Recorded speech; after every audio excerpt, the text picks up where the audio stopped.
Hey guys, it's Conf College Studios here. Today is Tuesday, June 16th, and we are back here at Great Adventure. If you want to see Project Purple updates, go watch the video that was posted before this that's completely dedicated to Project Purple and Shoreline Pier happenings. This video is going to show you guys general park updates because I actually have not been here in maybe, I think, a little over a week and a half.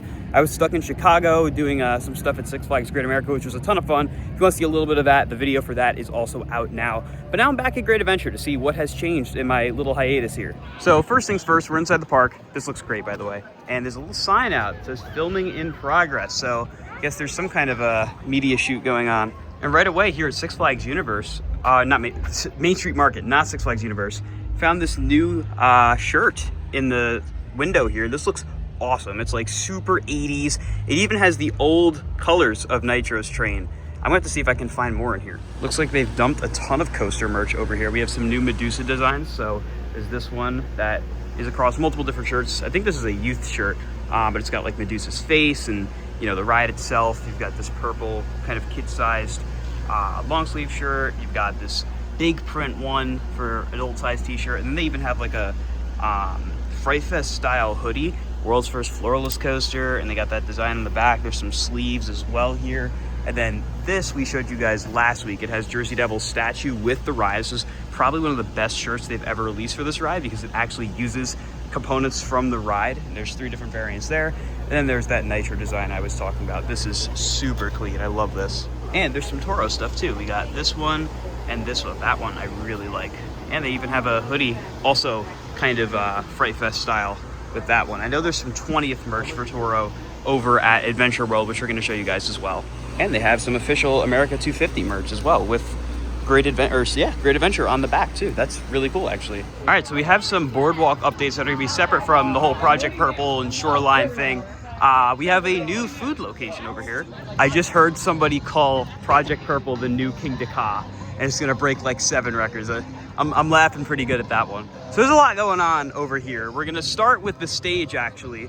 I'm not sure exactly what this is going to be for. It does exactly match the concept art that they have over here for Boardwalk Nights. So I'm assuming this will be an exclusive stage for Boardwalk Nights. It looks really nice. Zach showed this in last week's video with the kind of almost Maury's Pier style pier back there and all of this work going on. There's also this kind of archway right here, presumably for lighting. That's usually what they use those rigs for.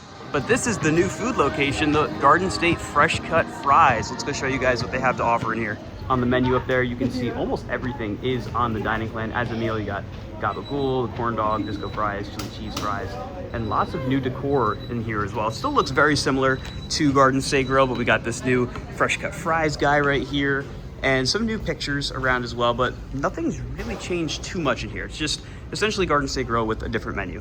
While I was getting my refill, I missed it. They played this like very strange score in here for a brief second and then they turned it off. So I don't know what the music is. I will say though, it's really nice to have a place now that I can go in pretty easily to get my refill. Granted, it's not a dedicated refill location, but I think it definitely works for now. Now, the other thing to keep an eye on over here is gonna be the Totally Kickin' Chicken Sports Bar, which is definitely gonna be undergoing some changes as it gets ready to actually reopen since the first time in 2024. Through the glass there, you can see the new name, which is going to be Riptide Seafood Shack. So definitely implying some seafood is gonna be present in here. You can see some new decor as well with like some waves. I'm not gonna look too much because they're still very much so working on it, but I'm very excited to see this place come to life. So we're back here in the Shoreline Pier, got Hypno Twister going. Roundup is unfortunately closed. I'm not too sure why. I don't know if it's a long-term closure just for the day, maybe staffing. They did add these 2 drink bottle holders out here, and they are numbered to match the theme of the attraction. I'm assuming they're out here and not in there because they probably aren't allowed to put them in here, just from, I don't know if it's IROC or the state, whatever the case may be, but there's 2 sets of them out here. And generally, there's just been a lot of thematic additions and progress on the area. If you want to see more on this, definitely go check out the dedicated update, which shows more of both Shoreline Pier and, of course, Project Purple. And yes, you can in fact see that you must be 59 inches tall to ride alone.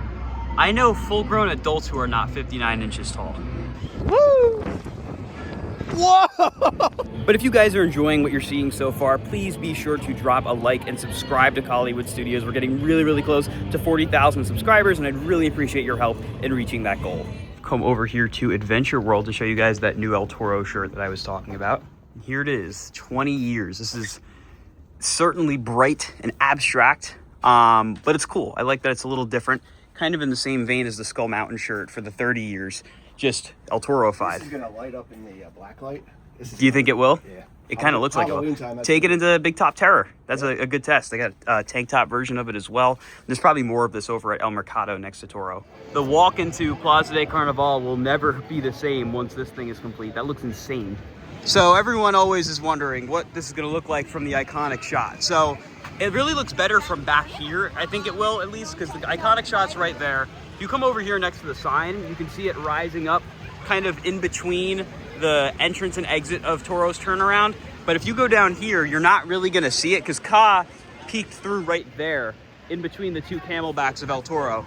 And when you come to the iconic shot, it's hidden. So by the time it's done, it'll probably peek up like to here-ish, and that's where you'll see it. So it'll look a little funky.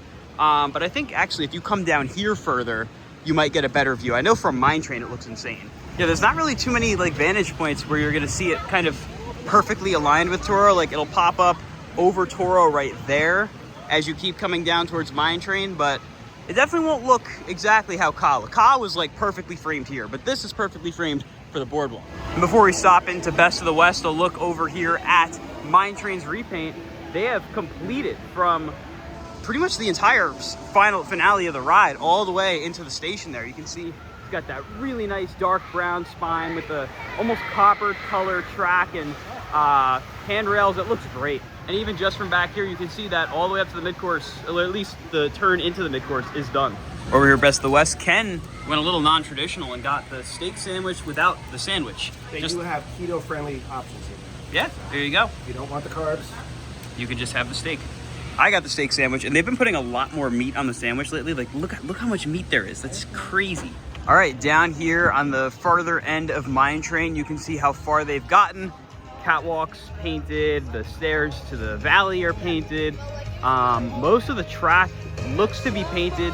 You can see they've now moved into the first helix, and that'll be the last like main area they really have to do. Besides a little bit of the lift hill here, I know that Zach pointed out in the last video that they still have that two-tone kind of look. I don't know why, it's kind of weird. You can also see where they stop the supports, but a lot of the cross ties and rails are painted even inside the helix there. You can see in there lots of that bright copperish color. Looks great, and I'd say maybe 2 or 3 weeks they might be done at this rate. I mean, they've been moving quick, so I wouldn't really be too surprised. And they've already been power washing in there as well, so shouldn't be too long. And of course, if you guys haven't been paying attention, this ride is closed for the day on Mondays, Tuesdays, and Wednesdays. It opens late Thursdays and Fridays, and it's open all day Saturdays and Sundays. you got to get the picture from. Yeah, this is your new shot right here. When this tower continues to rise from right here, this view is going to look wild. The track is almost viewable. Yeah, there it is. You can kind of see the track through Toro there. And the tower just keeps going. It looks ridiculous, especially seeing like all these giant cranes next to Toro. Really puts into perspective the size of everything. Up here at Toro, I got to walk up the exit path because purple looks insane from here. It is posting an hour wait, and that is not an hour wait at all. What? There's no one there. Yeah, there's no reality where this is a 60-minute wait. But look at that. Oh my God, it looks so good. Wow, what a view. All right, we just did a ride on Toro. Ken, that was your first ride on Toro since when? May 20th? That was my first birthday ride, 20th. Oh yeah, that's right. So now that it's officially 20 years old. Yeah, go for it. Hi. Hi. So yeah, Toro is running. Wait, you want me in too? Hi, you too. Hello. Yeah, fine. You can all be in. There you go. That ride is running ridiculous right now. It's so fast. Come ride it. It's running great. Now we're venturing over to the other side of the park to see if anything's changed. This has definitely been the less interesting side of the park this year, I would say, just because there's so much stuff happening on the other side of the park that there's not really much room for anything to happen over here. So up here in Movie Town, you can see the Studio 28 arcade has its sign missing. So maybe it's getting refurbished, maybe they're renaming the place, who knows? That can mean a variety of things, but that is important to note. And I have an exciting update on Batman. It's still closed, but it has been testing, actually. There's been cycles running for Batman, so soon enough this won't be the running joke of the videos. It'll actually be open. So up here at Nitro, I'm a little perplexed because the wait time says not applicable. and then it's a 1 minute fast lane line. I don't even know what that's supposed to mean. That's just bizarre. Well, I guess a not applicable wait time means there is no wait. Also, the train just dropped off the lift. It's going over the first airtime hill, and they're dispatching this train already. That is ridiculously fast. That is just, that's B&M Hyper operations done correctly. But we just did Nitro, row 8, and it's running like a well-oiled machine in every regard. It's running fast. The operations are great. They are just pumping people out. That's why it has no line, because there's no line to be had. And look what has returned. We have a new family dryer for the Roaring Rapids. Much needed. Jersey Devil, for whatever reason, also is showing a not applicable wait time, but this definitely does have a line.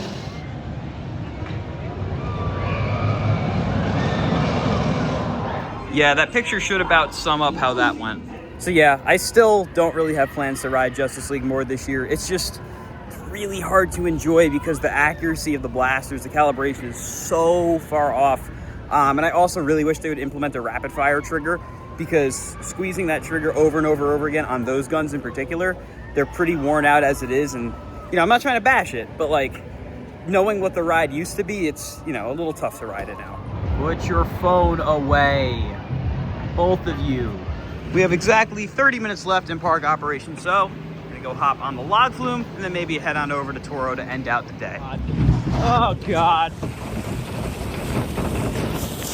Oh! Oh, how did I get that wet? All right, we just got off the log flume. That was Ken's first time this year.